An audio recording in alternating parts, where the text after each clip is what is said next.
Hello YouTube, how's everyone doing? It's Professional here. So today I wanted to make a news video kind of talking about a subject that I read an article about a few days ago, which was a proposed law by a US Senator from Missouri to ban loot boxes in video games. And I wanted to do some of these news videos in the future. I know I've been doing some of them with Take-Two and Rockstar, but like talking about general video game controversies. But anyways, this one interested me a lot because of just the loot box system, especially after what happened in Star Wars Battlefront 2. I did a video about that years back when the loot box issue came up. But anyways, this senator was proposing a law to ban loot boxes. And a lot of people are cheering this on. So let's read the article here, and then I'll let you guys know what I think about this, and we'll define exactly what a loot box is and in terms of microtransactions. So let's start off here. A federal lawmaker wants to introduce legislation that would ban pay-to-win practices and loot box from all video games. Okay, so it's not just about the loot boxes. What interests me is that it says that they want to ban pay-to-win practices in games.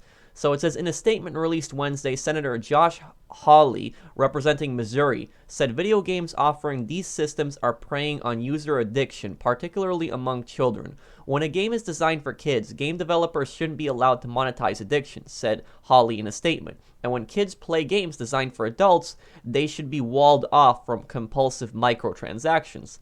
Hawley cited the mobile game Candy Crush Saga, a free-to-play puzzle game where users can make small purchases called microtransactions to earn additional in-game items. The model is commonly used among most of the top mobile games available. The senator called out the use of loot boxes, a collection of random rewards players earn in free and paid games. Hawley said the boxes combine the addictive properties of pay-to-win with the compulsive behavior inherent in other forms of gambling. Okay.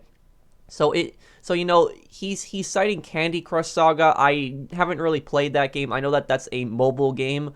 That's the game where you try to break up all the candy and then it falls down and you keep trying to break it up. But there's a lot of microtransactions in these games, and the question here is now, what is the difference between a loot box and most other microtransactions? Because a loot box technically is a form of a microtransaction, but it doesn't constitute all microtransactions. Like, for instance, most of my viewers, you guys are, you watch my stuff for GTA content and Red Dead content. In those two games, GTA and Red Dead, there's a lot of microtransactions. There's shark cards in GTA and gold bars in Red Dead.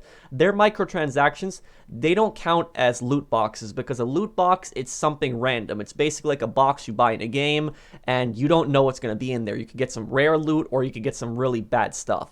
It's random. You don't know what it is. When you're buying the shark cards in GTA, you're buying a certain amount of money. So like you want to buy $8 million.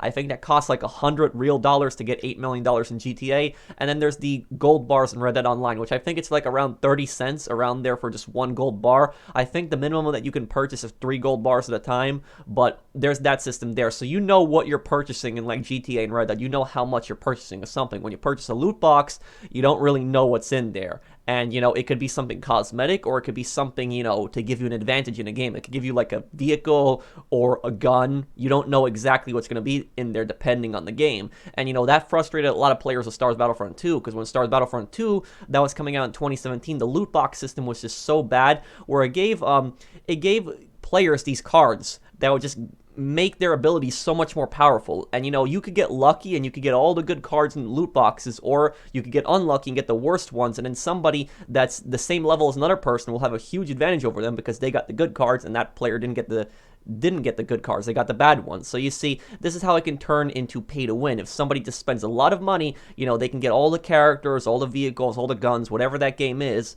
and they'll have a good advantage over another player. And it's not just about the pay to win mechanics. It's also the fact that when you play these games, you feel like these loot boxes are constantly getting shoved in your face, and it can be annoying and frustrating. Like, I started playing a lot of Call of Duty 4 Remastered very recently because that game was free on PlayStation Plus, and I played Call of Duty 4 when it first came out in 2007. That was one of the main games of my childhood. That game came out when I was in 8th grade. I played it so much. Played it with my friends. We played it all Friday nights. I remember we played that all night, and I'm going to Call of Duty 4 Remastered, and yeah, the graphics are much better. That's definitely better and a step in the right direction. But there's just so much loot boxes in the game. And, they're called supply drops in Call of Duty 4 Remastered, but they're pretty much loot boxes. And there's new guns. in the game that weren't in the original Call of Duty 4, and in order to get those guns, you can't unlock them by ranking up in the game. You have to get them through loot boxes. You can get credits in-game, you play and you grind the game enough in COD 4 Remastered, you get enough credits, you can buy the parts for the gun. But it's not like where you get one loot box and you get the gun. Instead, there's 6 or 7 different parts that you have to get. And I could see people spending money. Definitely could see people spending money to buy these guns. And some of these guns are pretty powerful. And I've seen people run around with some of these DLC weapons, and they do really well with them. So, it's just, it can get a little frustrating. I feel like they're destroying a part of my childhood when I'm playing Call of Duty 4 Remastered and I just have all these supply drops just literally shoved in my face. But anyways, let's keep reading the article here. So what else did he say? He said, in a statement obtained by USA Today, the Entertainment Software Association said several countries, including Ireland, Australia, and the United Kingdom, have all determined loot boxes don't qualify as gambling. Okay, so now you have these video game companies, they have their lobbyists. They have their lobbyists, and they are going to fight this. They're going to try really hard to fight this. That's pretty much foreseen there. We look forward to sharing with the senator the tools and information the industry already provides that keeps control of in-game spending in parents' hands, said Stanley Pierre-Louis, acting president and CEO of Entertainment Software Association. In a statement, parents have the ability to limit or prohibit in-game purchases with easy-to-use parental controls. Last year, the Belgium Gaming Commission declared loot boxes illegal under the nation's gambling laws, reported the BBC, requiring game developers to remove any boxes could acquire using real money. Although the practice of microtransactions is common among free-to-play mobile games, the system has crept into paid console games, which has sometimes led to backlash. 2 years ago, publisher Electronic Arts introduced several changes to Star Wars Battlefront 2 after users complained over how players are incentivized to earn in-game content. Many players were concerned it would encourage a pay-to-play dynamic where players who spend money held a greater advantage. Yeah, exactly what I was talking about with Star Wars Battlefront 2. So, I don't like talking about things like this personally. This is a gaming channel. This is not a political channel. But, I thought that this was relevant because it's relevant to just video games and, like, what kind of laws can possibly pass and how it can affect us as gamers.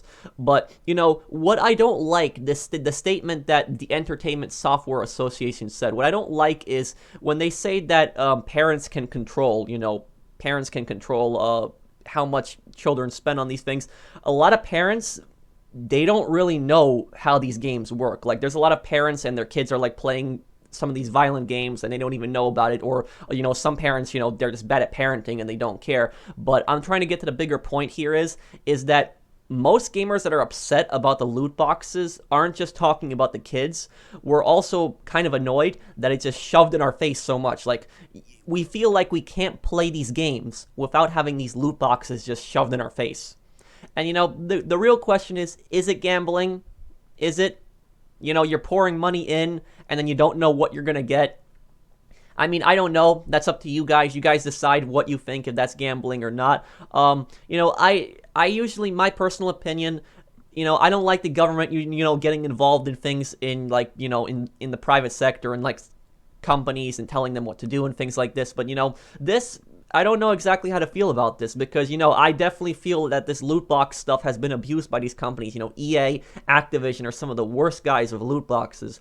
And if you guys are wondering about GTA and Red Dead, if this law somehow passes, because I highly doubt this law is going to pass. I mean, it has good intentions here, but I highly, highly doubt it's going to pass because it's going to have to go through so much stuff before it actually becomes law. And most of these politicians that are going to end up voting for this law or not voting for this law, they don't know what a loot box is. A lot of these guys, I guarantee you, a lot of these politicians that are going to be voting on this law, they're not going to know what a loot box is. And then you're going to have to explain it to all these guys what they're voting on, so it's going to get complicated there.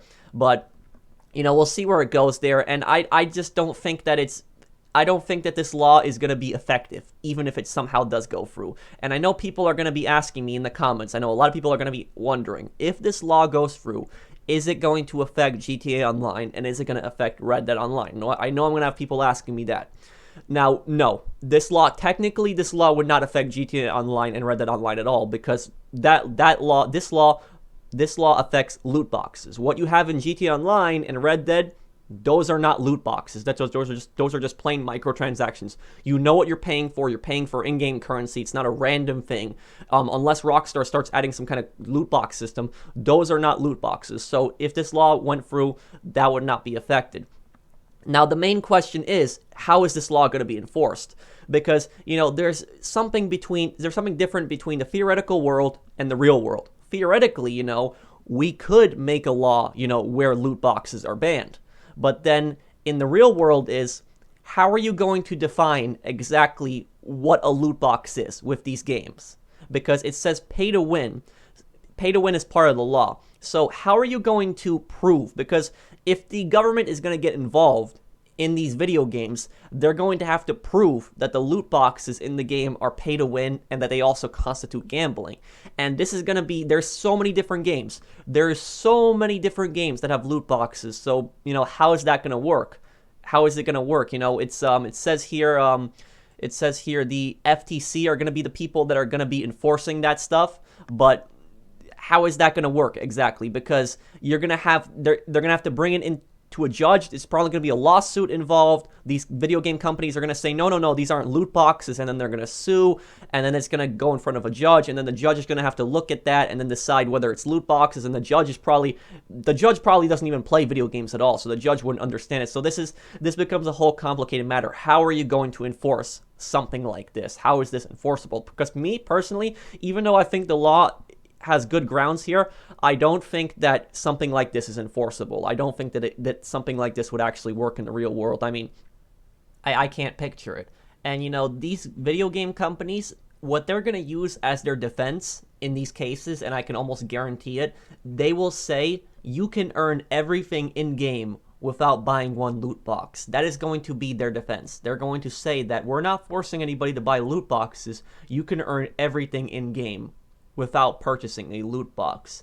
And while that's true, some games have insane grinding required to get this stuff. And a lot of people, they don't feel like grinding games endlessly for hours and hours and hours, and they buy these loot boxes. And that's also an explanation of why people buy shark cards in GTA Online, because they don't feel like grinding the money for hours and hours and hours, so they just go and buy a shark card. That is their defense. And relating it to GTA Online, is GTA Online a pay-to-win game? Is it, with the shark cards?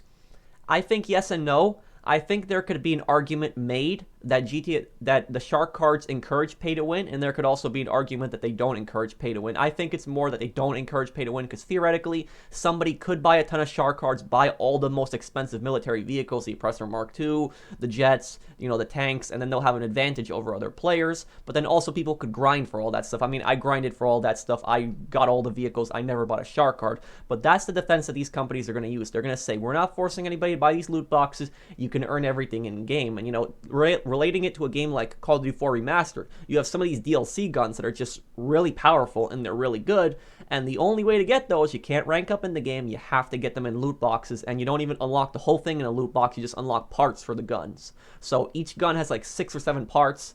That can be frustrating. People want these guns, they want to use them, and they're not going to feel like grinding the game, and they're just going to buy a bunch of loot boxes and just go get those guns. So the real question is that gambling? So let me know down below, what do you guys think? Do you guys support this law? Do you not support this law? What do you think? Let me know. I'll try to reply to as many people as I can. So thank you guys for watching. I plan on doing more videos like this in the future, as well as my GTA videos.